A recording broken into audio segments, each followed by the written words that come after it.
سرکاری اسکیم کے تحت آئندہ سال حج کے لیے نامزد بینکوں میں درخواستوں کی وصولی کا عمل جاری ہے۔ حج درخواستوں کی وصولی کا کل آخری روز ہے۔ یہ خبریں آپ ریڈیو پاکستان سے سن رہے ہیں۔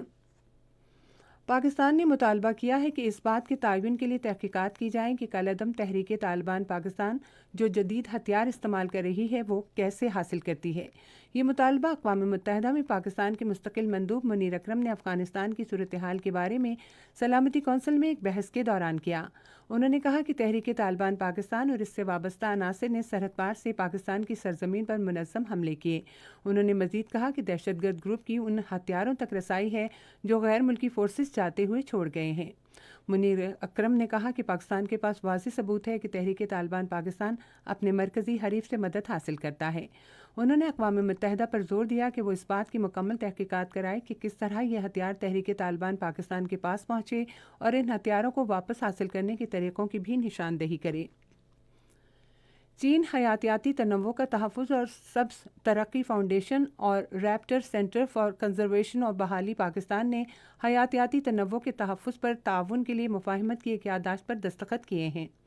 دونوں اداروں نے عوام کی سطح پر حیاتیاتی تنوع کے تحفظ کے لیے نیٹ ورک کے قیام میں تعاون بڑھانے اور شکاری پرندوں کے حیاتیاتی تنوع کے تحفظ کے بارے میں آگاہی پیدا کرنے پر اتفاق کیا۔ معاہدے کا مقصد دوران سروس تربیت، خصوصاً شکاری پرندوں کی شناخت، تحفظ اور مسکن کا پتہ لگانے کے عمل کو بہتر بنانے سمیت پیشہ ورانہ ماہرین کی استعداد بڑھانے میں تعاون کرنا ہے۔ افغان باشندوں سمیت غیر قانونی طور پر مقیم غیر ملکیوں کی ان کے ملکوں کو باعزت اور محفوظ واپسی کا سلسلہ جاری ہے۔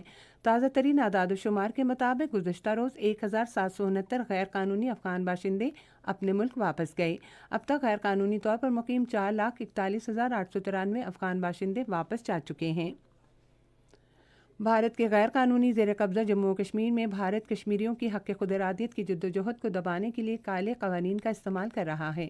کشمیر میڈیا سروس کے مطابق بھارتی فوج مقبوضہ کشمیر کے عوام میں خوف و ہراس کی فضا پیدا کرنے کے لیے ماورائے عدالت سزاؤں، قتل، غیر قانونی گرفتاریاں، تشدد اور خواتین کی بے حرمتی سمیت انسانی حقوق کی بدترین خلاف ورزیوں کا مرتکب ہو رہا ہے۔ مودی کی زیر قیادت بھارتی حکومت مقبوضہ وادی میں سیاسی جدوجہد کو کچلنے کے لیے کالے قوانین کا استعمال کر رہی ہے۔ ہزاروں کشمیری بھارتی جیلوں میں قید ہیں اور مودی حکومت ان کے غیر قانونی قید کو دانستہ طول دے رہی ہے۔ فرانسیسی صدر ایمانوئل میکرون نے اسرائیل پر زور دیا ہے کہ وہ شہری آبادیوں پر بلا امتیاز حملوں سے باز آئے اور انسانی بنیادوں پر جنگ بندی کی راہ ہموار کرنے کے لیے کام کرے۔ ایک انٹرویو میں میکرون نے شہریوں کو تحفظ فراہم کرنے کا مطالبہ کیا ہے۔ معروف شاعر اور قومی ترانے کے خالق ابوالاسر حفیظ جالندری کی آج 41ویں برسی منائی جا رہی ہے۔ وہ 14 جنوری 1900 میں ہندوستان کے صوبے پنجاب کے علاقے جالندھر میں پیدا ہوئے اور آزادی کے بعد لاہور ہجرت کر گئے۔ انہوں نے 1952 میں پاکستان کا قومی ترانہ لکھا۔ حفیظ جالندھری 1982 میں آج ہی کے دن 82 سال کی عمر میں لاہور میں انتقال کر گئے۔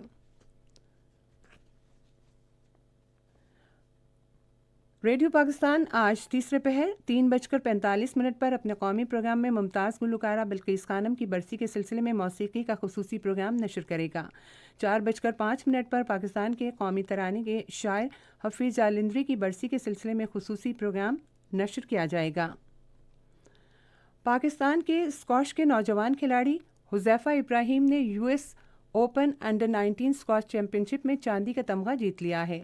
فلیڈیلفیا میں کھیلے جانے والے فائنل میں امریکی کھلاڑی رشی سری وستاوا نے ایک سنسنی خیز میچ کے بعد حذیفہ کو شکست دی۔ US اوپن انڈر 19 چیمپئن شپ میں 30 ممالک سے 128 کھلاڑیوں نے شرکت کی۔ محکمہ موسمیات کی پیشگوئی کے مطابق آئندہ 12 گھنٹے کے دوران ملک کے بیشتر حصوں میں موسم زیادہ تر سرد اور خشک، جبکہ بالائی علاقوں میں شدید سرد اور خشک رہے گا۔ بالائی سندھ، پنجاب اور خیبر پختونخوا کے میدانی علاقوں میں رات کے اوقات میں دھند اور اسموگ چھائی رہے گی۔ آج ریکارڈ کیا گیا بعض شہروں کا درجہ حرارت: اسلام آباد، لاہور اور Murree 19 degree centigrade, Karachi 27، Peshawar 20، Quetta اور مظفر آباد 17، گلگت 15، سری نگر 11، جموں 19 اور لیہ 1 ڈگری سینٹی گریڈ۔ اہم خبروں کا خلاصہ ایک مرتبہ پھر۔ پاکستان نے غزہ میں قتل عام کے لیے اسرائیل کے محاسبے کا مطالبہ کیا ہے اور اقوام متحدہ کی سلامتی کونسل پر زور دیا ہے کہ وہ فوری جنگ بندی اور محاصرے کے خاتمے کے لیے اقدامات کرے۔ پاکستان اور اردن نے ذرائع ابلاغ اور تجارت و سرمایہ کاری کے گنجائش والے شعبوں میں تعاون بڑھانے پر اتفاق کیا ہے۔ نگران وزیر خزانہ نے کہا ہے کہ پاکستان میں ایگزم بینک کا افتتاح ملک میں بینکاری اور مالیاتی تجارت کے منظرنامے میں ایک اہم سنگ میل ہے۔ ملک میں آئندہ عام انتخابات کے لیے کاغذات نامزدگی جمع کرانے کا عمل جاری ہے۔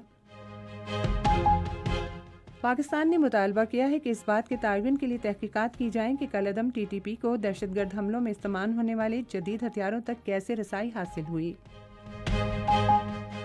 ممتاز شاعر اور قومی ترانے کے خالق ابو الاسر حفیظ جالندری کی 41ویں برسی آج منائی جا رہی ہے۔